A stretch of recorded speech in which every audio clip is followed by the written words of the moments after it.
Hello there you guys, welcome to another of my videos. Going to be giving you my player ratings from our 0-0 draw with Liverpool at Anfield.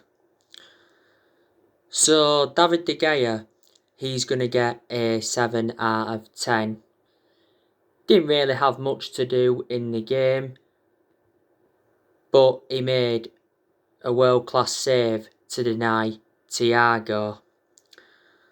And like I've said to you, David De Gea, he's getting back to his best. A few years ago, he was regarded as the best goalkeeper in the world. David De Gea is going to remain our number one for at least this season. This is his 10th season now at Man United, so he has been a long servant and he's made over 500 appearances for the club in all competitions. So yeah, a 7 out of 10 for him. Aaron Wan-Bissaka, I'm going to give him a 7 out of 10. I thought he got forward quite well. Defensively, did well. He did let a few crosses in, but prior to that, I thought he enjoyed a pretty good game. So, a 7 out of 10 for him. Victor Lindelof, I'm going to give him a 8 out of 10. Victor Lindelof was superb. I thought he made some very good blocks. Defensively, he was good, and he made some very, very good clearances. I was surprised that Victor Lindelof had started. I actually thought Eric Bailly would have started ahead of him. Ole Gunnar Solskjaer has explained why Victor Lindelof started instead of Eric Bailly, because I think he mentioned that Lindelof's been preparing for this game all week. But yeah, I still think that Eric Bailly is a much better centre-half than Victor Lindelof. But yeah, 8 out of 10 for him. Harry Maguire, he's going to get a 7 out of 10. He did make a mistake in the game, was it in the first half? That could have been costly, but prior to that he did very, very well. Defensively good, got forward well at times, made some good interceptions. And it's good to see, Harry Maguire bounce back from his early season troubles, because don't forget he did have that incident in Greece before the start of the season. Luke Shaw, I'm going to give him a 9 out of 10. Luke Shaw got forward very well, made some very good runs. Defensively he was good, and he made some very, very good interceptions. And I think he set up one of the chances as well. I knew Luke Shaw was going to start today. Luke Shaw still remains our number one left back despite Alex Telles coming in. Alex Telles hasn't really played a lot, since he come to Man United.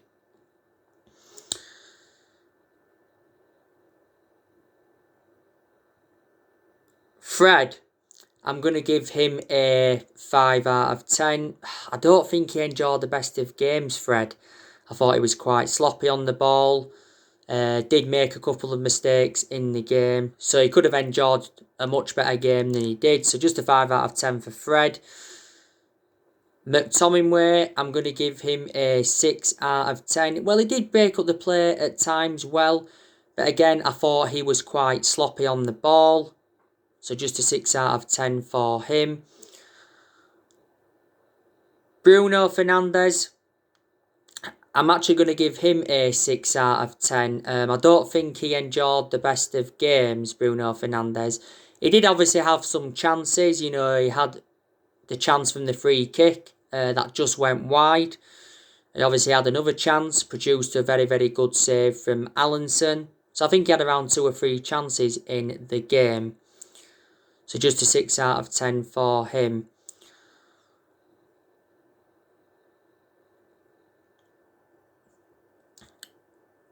Marcus Rashford, I'm going to give him a 6 out of 10. He did make some good runs, Rashford, but I thought he was caught offside far too many times in that first half especially. So just a 6 out of 10 for him. Paul Pogba, I'm going to give him a 7 out of 10. You know, I thought obviously Paul Pogba made some very, very good runs. He actually started on the left, and then I think obviously he was playing a lot then on that right-hand side. Paul Pogba obviously had our best chance of the game in that second half. He should be scoring really, but he produced a fantastic save from Allenson. Anthony Martial, I'm going to give him a 7 out of 10. I thought at times in the game he had space, and I thought he made some very, very good runs, and he did look dangerous when he had the ball, Anthony Martial, so 7 out of 10 for him. We obviously brought some substitutions on in the game. We brought Edison Cavani on. We'll give him a 6 out of 10. And Mason Greenwood came on in the game. We'll give him a 6 out of 10. So that is your player ratings from our 0-0 draw with Liverpool.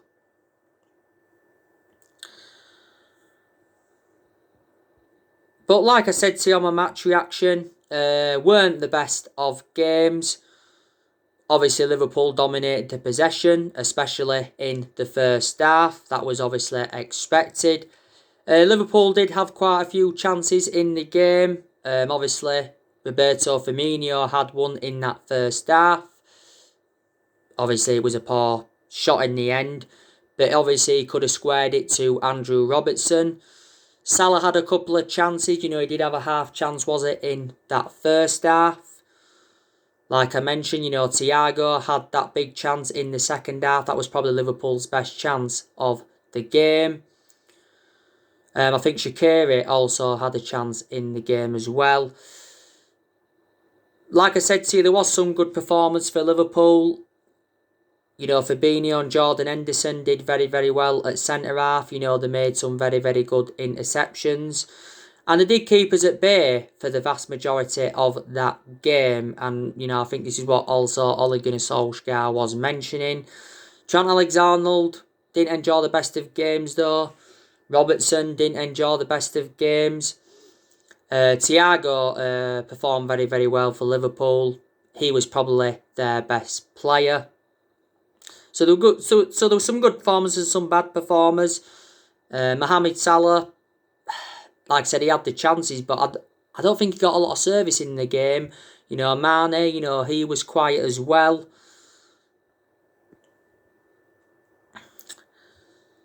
But to be honest with you, I was expecting a better game. But we definitely had the better clear-cut chances, you know, Pogba and Bruno Fernandes. Ole Gunnar Solskjaer obviously gave his perception on the game. Like I said on match reaction, he said he was disappointed with the 0-0 draw with Liverpool because it is a missed opportunity, because we could have gone 6 points clear of Liverpool, and that would have put us in a very, very good position. We still remain top, obviously. I think we are now 3 points clear of Liverpool. If we do beat Fulham, we will be 6 points clear.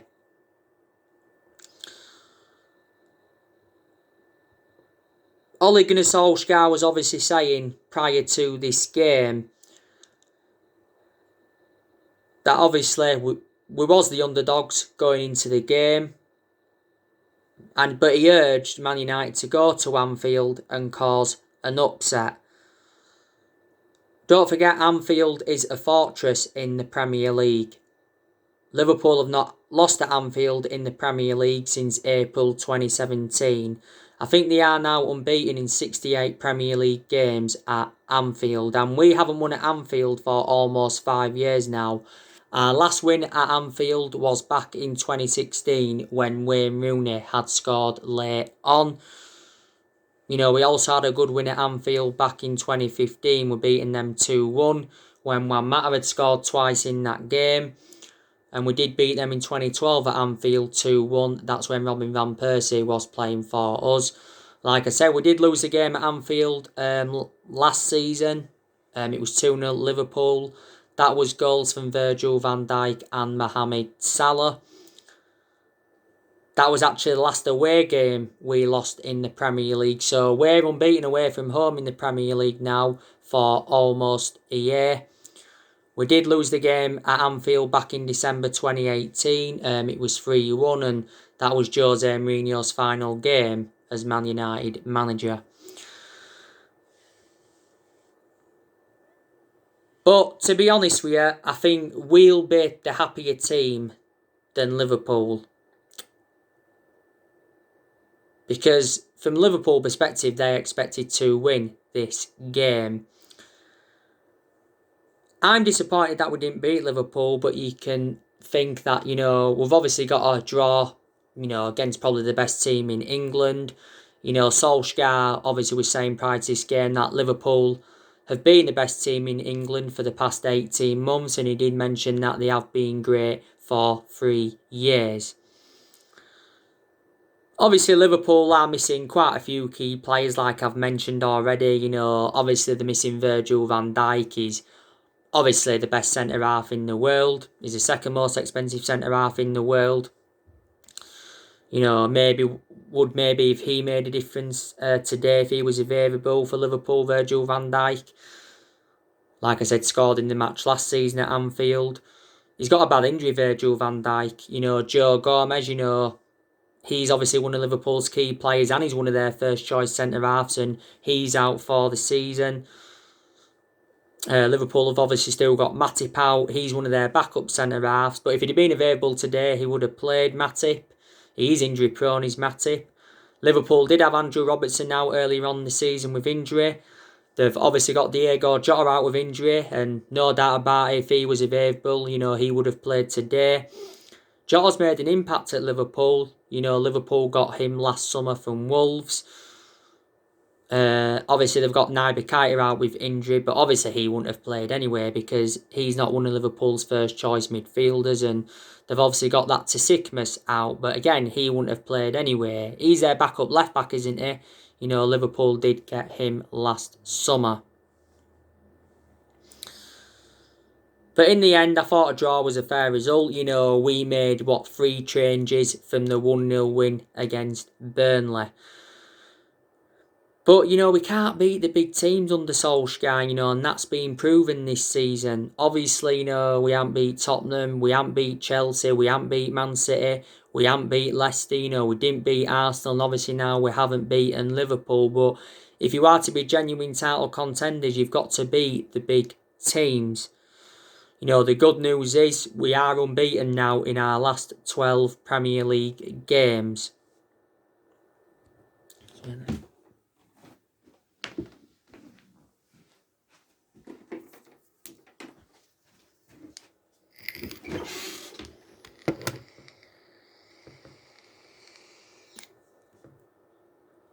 That's the good news. It is. That's the good news. So anyway, we've obviously got Liverpool next week in the FA Cup 4th round at Old Trafford. It's going to be interesting to see how both teams approach that game. I don't think we're going to go with the same lineup in that game as we did do today, and I don't think Liverpool are going to go with the exact same lineup in that game as they did today. We might be the favourites going into that game because obviously it's at Old Trafford. We are the second most successful team in FA Cup history because we have won 12 FA Cups, and obviously I think Liverpool have won around 7 or 8, but Liverpool haven't won it since 2006. Liverpool are in a bad vein of form at the moment. They are winless now in their last 4 Premier League games. But Jurgen Klopp, he's regarded as one of the best managers in the world at this present time. Liverpool, I think, have spent over £400 million on players since he got appointed in. Liverpool appointed him in 2015. He's been Liverpool manager now for almost 6 years. I think it was last season he extended his contract with Liverpool until June 2024. And he's won 4 trophies with Liverpool so far. Last season he won the Premier League. That was obviously Liverpool's first title in 30 years. He won the FIFA Club World Cup. He also won the Super Cup. and he won the Champions League the season before. Liverpool have won the Champions League 6 times. And Liverpool is the third club in his managerial career. You know, before he was at Liverpool, he was at Dortmund. He won a few trophies at Dortmund. And before he was at Dortmund, he was at Mainz 05. Like I said to you, Liverpool let a few players go last year. Obviously, Klein left them. He was injury prone anyway. Lovren left them. Maybe reflect on the injuries they've now got to the centre halves. Maybe they wish that they kept Lovren. Klopp seemed to have a lot of time for him. They let Adam Lallana go. Harry Wilson went out on loan. They let Trivella go. And Hoover also left them. Don't forget, Liverpool went on a 44-match unbeaten run last season until Watford had beaten them.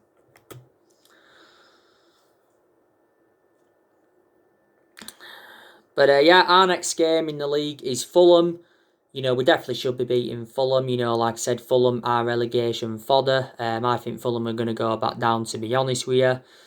The last time we played Fulham in the league was almost 2 years ago. We beaten them 3-0 at Craven Cottage. Their current manager is Scott Parker. Scott Parker's been Fulham manager now for almost 2 years. Fulham have got some good players in the team. Obviously Lookman, he's one of their key players. They've also got Ruben Loftus-Cheek. They got him on loan from Chelsea. They've also got that Mitrovic. I think he's out with injury at the moment. They've also got that Kamara. They've got that Caballero.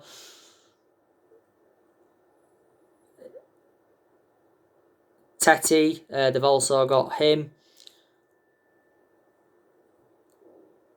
So Fulham have got some key players in their team.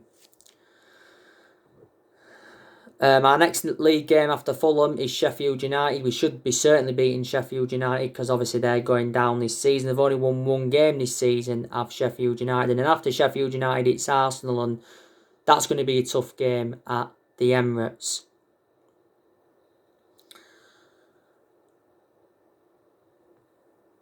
So there you go. And Ole Gunnar Solskjaer has revealed his January transfer plans. Don't forget, he said it's unlikely that we'll make any signings in this January transfer window.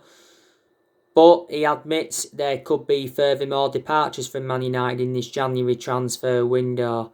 Now, obviously, Timothy Fosu-Mensah has already left the club. Solskjaer has confirmed that Sergio Romero and Marcus Rojo are free to leave in this January window. And he said their contracts won't be extended. Lingard's been linked to a move away from the club. Will he leave in this January window? I think Odin Ighalo will leave the club as well. His loan expires at the end of this month. There's obviously been rumours of Daniel James going out on loan. There's also been rumours of Brandon Williams going out on loan. Brandon Williams is now our third choice left back. And I think a few players are going to leave Man United in the summer. I think there's a good chance Paul Pogba will leave in the summer. Now, like I updated you recently, Fabrizio Romano, who is a very reliable Italian journalist, he came out and said that Paul Pogba will leave in the summer, providing that an agreement can be reached. And Fabrizio Romano said that Juventus are preparing to make a move for him in the summer. They're hoping that we're open to a player plus cash deal. Don't forget Juventus offered us Aaron Ramsey as part of a swap deal for Pogba. They also offered us Douglas Costa as part of a swap deal for Pogba, but we rejected that. Paul Pogba did endure 4 good years with Juventus, didn't he? He's also been relentlessly linked with a move to Real Madrid. PSG have recently been in for him. There has been narratives coming out saying that he could join PSG in the summer. Mini Oriola's been talking with PSG, and Apparently Pochettino's identified Paul Pogba as his top target, and Barcelona and Inter Milan have been in for him before. Don't forget, Paul Pogba did an interview prior to this game against Liverpool, and he did say that we're not on Liverpool's level as yet, but he said we can win the Premier League title, and he was talking about his frustration of being on the bench. Solskjaer did say earlier on this season that we can convince Paul Pogba to stay at the club if the club win trophies. Now, don't forget, earlier on in the season, we triggered that 1-year extension on his contract, so he's under contract on Man United until June 2022. He is our most expensive signing at the moment because we paid £89 million for him. But I've got to give Paul Pogba credit because I think he's actually done well since he came back from that ankle injury earlier on in the season. He was out for the vast majority of last season with an ankle injury. And he had a minor injury not so long ago. Mini Oriola, don't forget, told 2 Sport last month that Paul Pogba's career at Man United is over. He said he's unhappy and he has to leave and he's got no intentions of signing a new contract. And Solskjaer was furious with Mini Oriola's announcement because it was just before the game against RB Leipzig in the Champions League. I think this is what Paul Pogba's 5th season at the football club since he rejoined. Like I said, in the game against Liverpool today, he was playing in more of an advanced role, wasn't he? Sometimes he plays as one of the holding midfielders. Pogba's versatile. Matic, he could leave in the summer as well. He's not one of our first choice midfielders, is he? But he's actually ahead of Donny van der Beek. Juan Mata, he could also leave the club in the summer. Will Donny van der Beek go out on loan this month? There was sources from Italy saying that, Inter Milan are willing to take him on loan. Donny van der Beek seldom starts in the Premier League. He's only started 2 games in the league so far this season. That was Southampton and West Ham. Again, didn't play any part today against Liverpool. Most of Donny van der Beek's appearances have come from the bench. But I think it said that Donny van der Beek's made his decision and he actually wants to stay at Man United and fight for his place.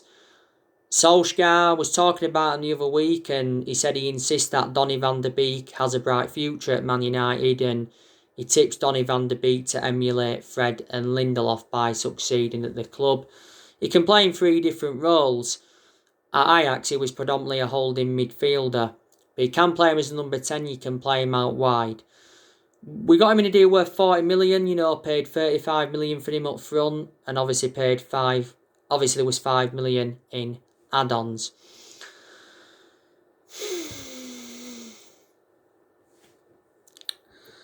But don't forget, Ed Woodward has informed Ole Gunnar Solskjaer that the club need to be careful with their spending in the transfer market. This January transfer window is Ole Gunnar Solskjaer's 5th transfer window as Man United manager, and Ed Woodward did promise that, he will back Ole Gunnar Solskjaer in this window, but Woodward did say towards the end of last year that he will back Ole Gunnar Solskjaer with a long-term plan centred around summer transfer windows. Like I've said to you, the board has been one of the biggest problems at the club for several years. I've already given you the main explanations why. But yeah, I think Solskjaer's doing well. Like I said, he's the first Man United manager to get at top of the Premier League table at this stage of the season since Sir Alex Ferguson. Like I said, we've done very well away from home. I think his decision making's actually starting to improve more now. I think in some games his decision making's been very good, but there's been a lot of games where he has been naive. But his decision making's obviously got to be good persistently. I think, Solskjaer's learned quite a bit, reflecting now on he's been at the club. There's probably still things though he's got to learn on the job. And he's obviously gained managerial experience, reflecting now on he's been at the club. Man United is the 3rd club in his managerial career, and he's been Man United manager now for just over 2 years. and this is his second full season at Man United. And, you know, there is 3 trophies that we can pursue this season. We can win the Premier League, we can win the FA Cup, and we can win the Europa League. We are certainly in this title race. There's a good chance we'll win the league. But Solskjaer's been playing mind games. You know, he said after the 1-0 win against Wolves that we're not in the title races yet, but if we are still challenging in March, he'll start to believe that we are in the title race. And he said prior to our game against Burnley,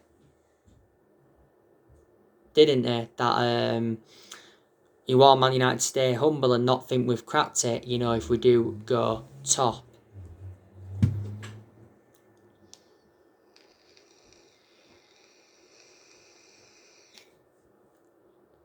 But, you know, if we do win the Premier League, it'll be our first Premier League title since 2013, and it will be our 21st title overall. We haven't won a trophy for almost 4 years now. Over 4 years. It's very imperative that we get our first trophy on the board under the Ole Gunnar Solskjaer era. It really, really is. You know, Solskjaer did well last season, his first full season. You know, he has made good signings since he got appointed in as Man United manager. He's spent over £200 million. You know, we've seen a lot of players leave the club since he got recommended in as well. Like I said to you, know, when Solskjaer got appointed in, you know, he was inheriting a lot of deadwood. He's got rid of some of the deadwood, but he's still inheriting some deadwood now. You know, the vast majority of this team is Jose Mourinho's. But yeah, there's a lot of United fans that are Ollie in now, reflecting on the progress he has made in the last year or so. But earlier on in the season, there was a lot of United fans that were Ollie out, reflecting how inconsistent we was at the start of this season. No one thought we'd have been in this position, you know, midway through January 2021. So it just shows, you know, some good results can change the complexion of things. But like I said, you know, if there'd have been a winner today, you know, it wouldn't have defined who was going to win the Premier League, was it? Because it's still too early to say, you know, we're not even halfway through the season yet, you know what I'm saying? So, there you go. Obviously, you already know the news on Sancho. I'll give you the news on him recently. You know the news on Dayot Upamecano. You know the news on Declan Rice. You know, you already know the news on Erling Haaland. You know the news on Ramos and that. So, yeah, there's been a lot of players on our agenda. You know, I think we're looking to make around 4 signings, you know, to complete our squad overhaul. So anyway, guys, that's everything to update you today. Drop your comments, likes below on the channel. If you do, consider subscribe as always, and take care. God bless, and I'll see you all again very, very soon.